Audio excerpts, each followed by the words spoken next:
Issues and Tissue, a contemporary magazine program that engages and discusses issues of development within and outside the state. The program brings to the fore ranging topics like education, politics, agriculture, just name it, while we examine the nitty-gritty of the issue in focus. Join me, BC Akpaida, every Wednesday on African Independent Television, AIT, for an exciting time. Issues and Tissue. If we can think it, we can discuss it. Agriculture is an aspect of Nigeria's economy and a major factor for guaranteed food security and sustenance in the country. As of 2020, agriculture provides employment for about 35% of Nigeria's population. According to a report by the Food and Agriculture Organization of the United Nations (FAO), agriculture remains the foundation of the Nigerian economy. It accounts for over 20% of Nigeria's gross domestic product (GDP). Nigeria tops in several types of agric production like palm oil, cocoa beans, pineapple, and sorghum. It is in fact the largest producer of sorghum in the world, just after the United States, and ranks 5th in the production of palm oil and cocoa beans. On today's edition of Issues and Tissue, we will be discussing agriculture and farming as key to food security and sustenance in Nigeria. Issues and Tissue, a contemporary magazine program that engages and discusses issues of development within and outside the state. The program brings to the fore ranging topics like education, politics, agriculture, just name it, while we examine the nitty-gritty of the issue in focus. Join me, BC Akpaida, every Wednesday on African Independent Television, AIT, for an exciting time. Issues and Tissue. If we can think it, we can discuss it.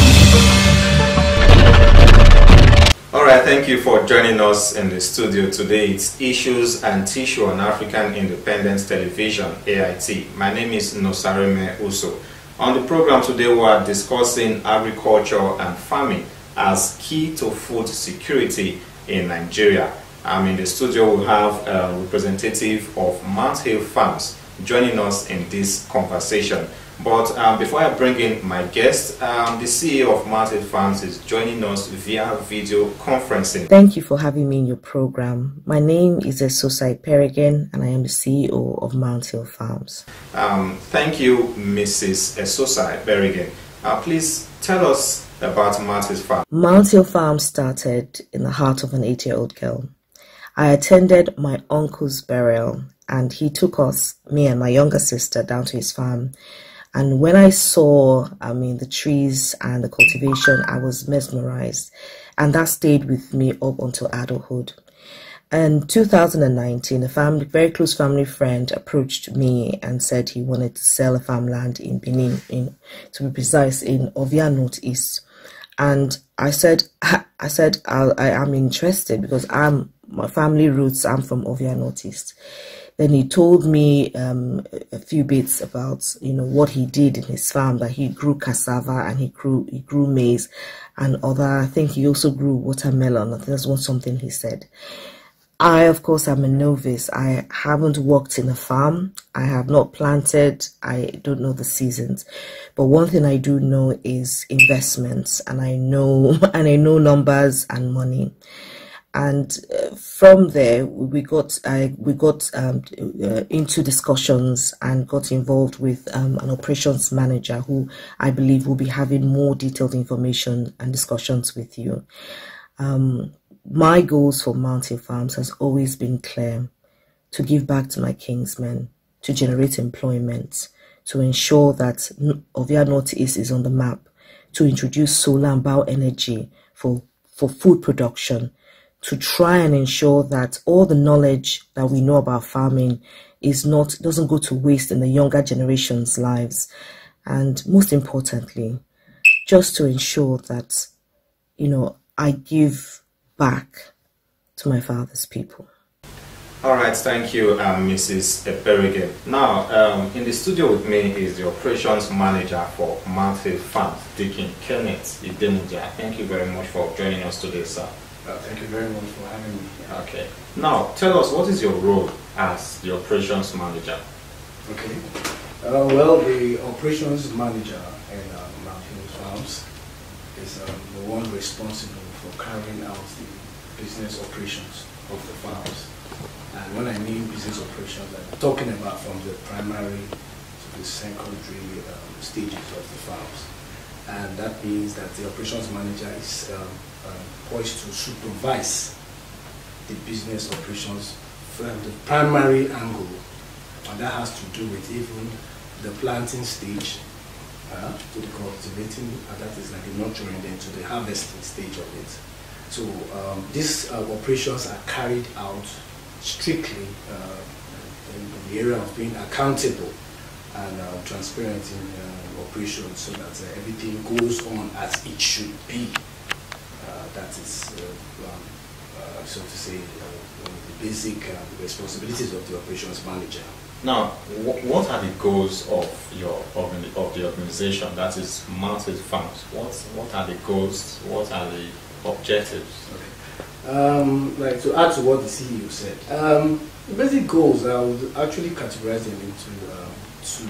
That is the short-term goals and the long-term goals. And basically, the short-term goals is to first and foremost to train up the youths, empower the youths in the community that the farms is being established.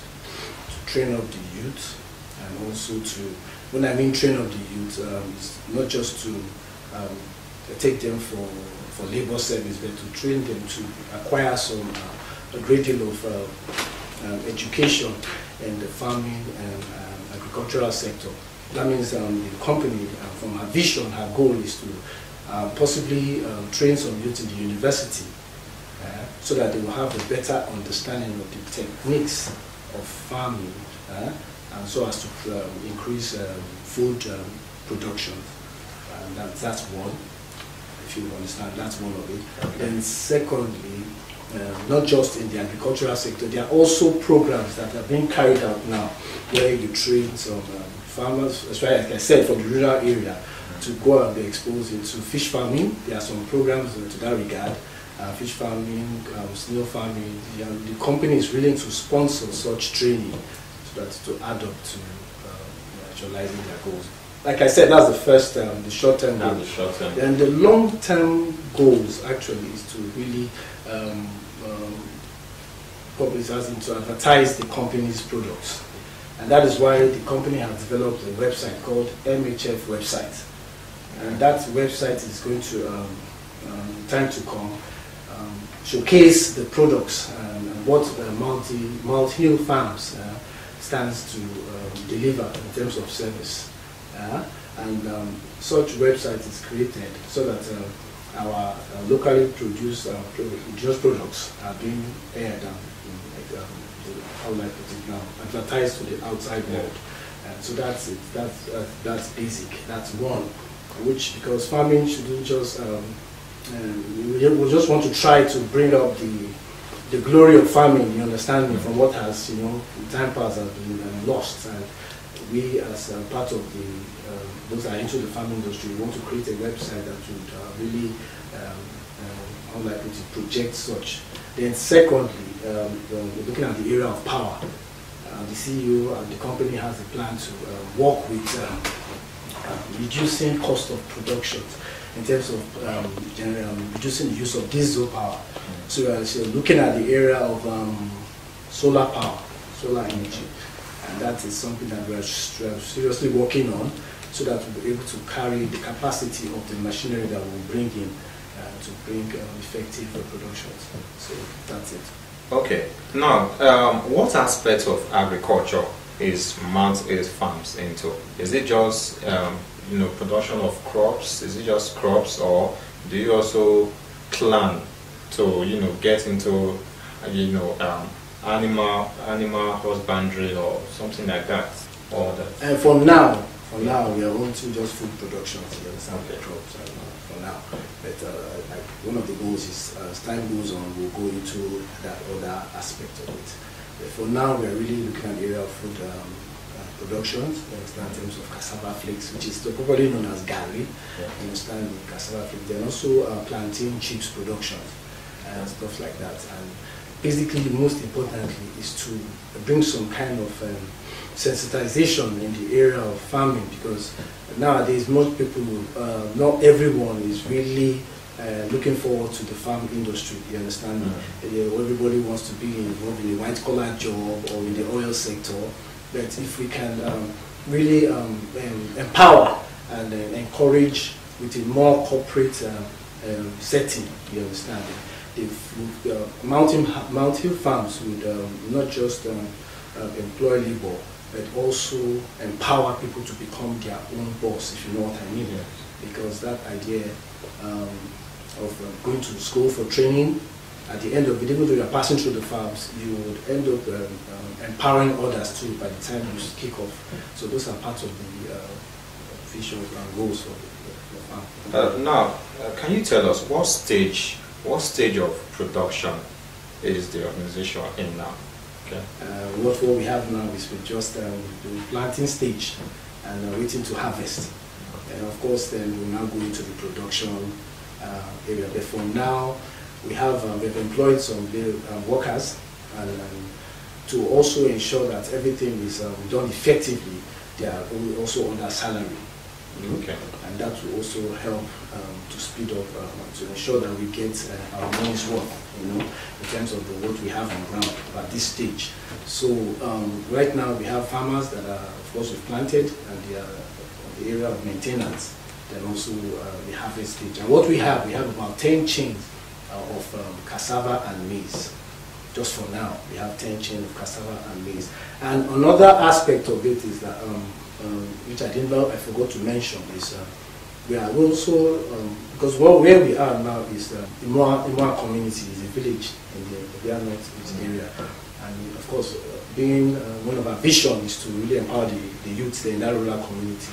So we are looking at taking it to the next level, and that is also expanding area of farming to this Orion local government in OHC. Okay. And looking at more, that's 50 acres of land for farming. So for now, they just have that area. All right. Now, for now, you have planted some crops and are waiting production stage. Exactly. Now, how do you plan to get into the markets when the time comes? Get customers to, patronize, and then be able to spread your products, your produce across several markets around the state, even in the country. What we have worked on really is to establish some outlets for most of our staffs, because we're going from that area of just having farmers to plant. We're also going to employ people that will carry out outlets representing multi farms with our products. And in this case, we are not going to, we know presently we are being challenged with the insecurity challenge. So most times you find out that the only way we can really, if we are actually going to penetrate the market, we all know that there's a lot of insecurity. We are also liaising with the community heads there to empower the vigilante group, one. Then secondly, like you asked, and why I'm bringing this up is that most times many people hike up prices of food sales. Yeah. With this idea of, okay, because of the insecurity going on, the money, of transport costs and all that has made things go higher. But most times that is not the case. There are some times you can get these things delivered without going through such situations. But you find out in the market today, a lot of these retailers and those selling products are always raising up their prices. But in mountain farms, we're going to have an outlet where we'll have people that are going to sell our products, and also with great monitoring and supervision, so that we will not go against such plans for it. So I think that's an avenue to also penetrate the market. That means pricing will be at a level that is going to be considerate enough for people to get buy.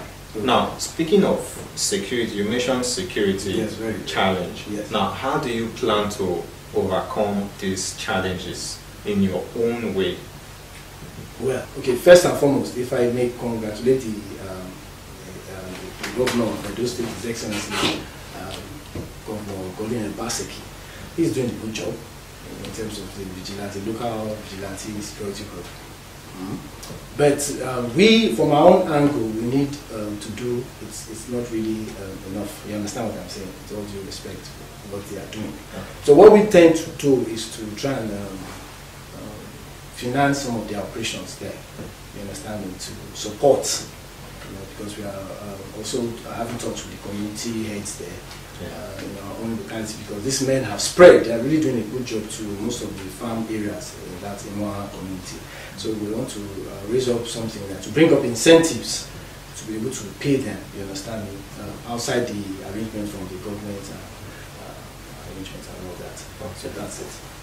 All right, thank you very much, Deacon Kenneth Idemudia. If you're just joining us, this is Issues and Tissue on African Independent Television, AIT, and we're discussing agriculture and farming as key to food security in Nigeria. I will continue the conversation shortly after this break. Stay with us. Issues and Tissue, a contemporary magazine program that engages and discusses issues of development within and outside the state. The program brings to the fore ranging topics like education, politics, agriculture, just name it, while we examine the nitty-gritty of the issue in focus. Join me, BC Akbaida, every Wednesday on African Independent Television, AIT, for an exciting time. Issues and Tissue. If we can think it, we can discuss it. All right, welcome back to the program. Thanks for staying with us. Now, Deacon Idemudia, earlier you talked about, supporting government that is assisting the local vigilante in trying to fight the security challenges you face in your, line of work. Now, how about the government's support for your company?